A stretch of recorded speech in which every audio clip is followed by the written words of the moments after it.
मोहतरम नाजरीन, अस्सलाम वालेकुम वरहमतुल्लाहि वबरकातुह।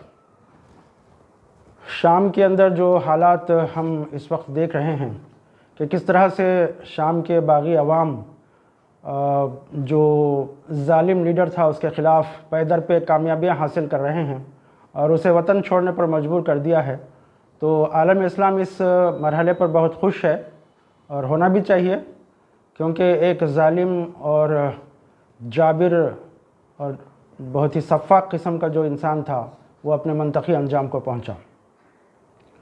और मुसलमान आलम ये समझ रहे हैं कि अब ये इस्लाम की नशात सानिया का आगाज़ है।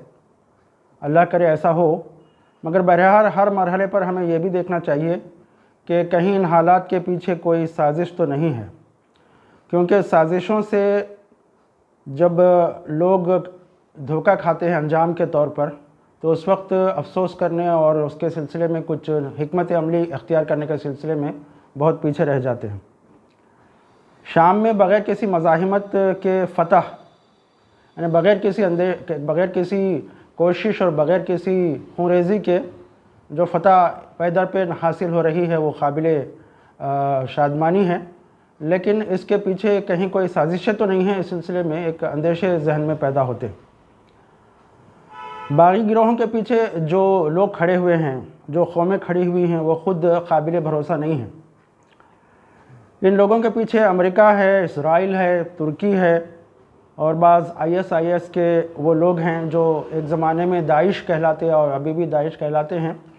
और इनका मामला ये है कि इन्होंने कभी मुसलमान ममालिक पर कोई हमला नहीं किया और हमेशा बातिल परस्त क़ुव्वतों की साजिशों की तकमील के लिए इस्तेमाल होते रहे। अब इन लोगों की इसमें शमूलियत से ये अंदेशा पैदा होता है, ख़ुद अमेरिका और इसराइल इसके पीछे है, तो अंदेशा पैदा होता है कि कहीं इसके अंदर कोई ऐसी छुपी हुई साजिश तो नहीं है।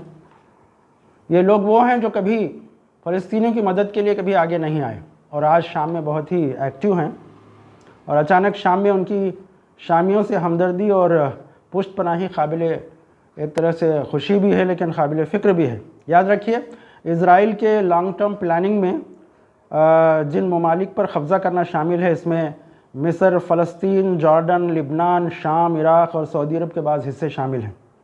लिहाजा शाम से रूस और ईरान का इनखला इज़राइल के मफाद में है। यानी जब तक रूस शाम में मौजूद है, इज़राइल के बहरहाल उसके अपने जो इक़दामात हैं इसके सिलसिले में वो पसोपेश का शिकार रहता था और अंदेशों में मुब्तला रहता था कि कहीं रूस उस पर हमला न कर दे। लेकिन रूस और ईरान का शाम से इनखला कर जाना और पीछे हट जाना, दरअसल ये इज़राइल के लॉन्ग टर्म प्लानिंग के अंदर ममद माविन साबित हो सकता है। और आइंदा इस बात का इम्कान है कि इज़राइल शाम पर हमला कर देगा और किसी एक क़ुव्वत को हराना, उसके लिए पसपा करना उसके लिए काबिल अमल है, बनिस्बत इसके कि वहाँ पर रूस और ईरान मौजूद हो।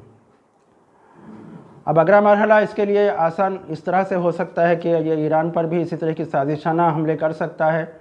इसी तरह दीगर ममालिक में, तुर्की में भी और फिर मिस्र में भी, दीगर ममालिक में भी ये अपनी साजिशों की जाल बिछा कर जिस तरह से यहाँ पर निहत्ते या कम से कम ताकत वाले लोग जिस तरह से शाम में आगे बढ़कर फ़तह हासिल करते चले जा रहे हैं, इसी तरह वो अपने एजेंटों को इस्तेमाल करके कहीं दीगर ममालिक में भी ये अपने साजिशों का जाल ना फैलाए, इस बात का इम्कान है और इस बात का खौफ भी है। बहरहाल इन अंदेशों को जहन में रखते हुए मुसलमानों को खुशी मनाने का हक़ हासिल है और खुशी मनाना भी चाहिए, लेकिन साथ में अल्लाह से दुआ भी करना चाहिए कि ऐसे साजिशी अनासिर से अल्लाह ताला मुसलमानों को महफूज रखे। अस्सलामु अलैकुम वरहमतुल्लाहि वबरकातुहू।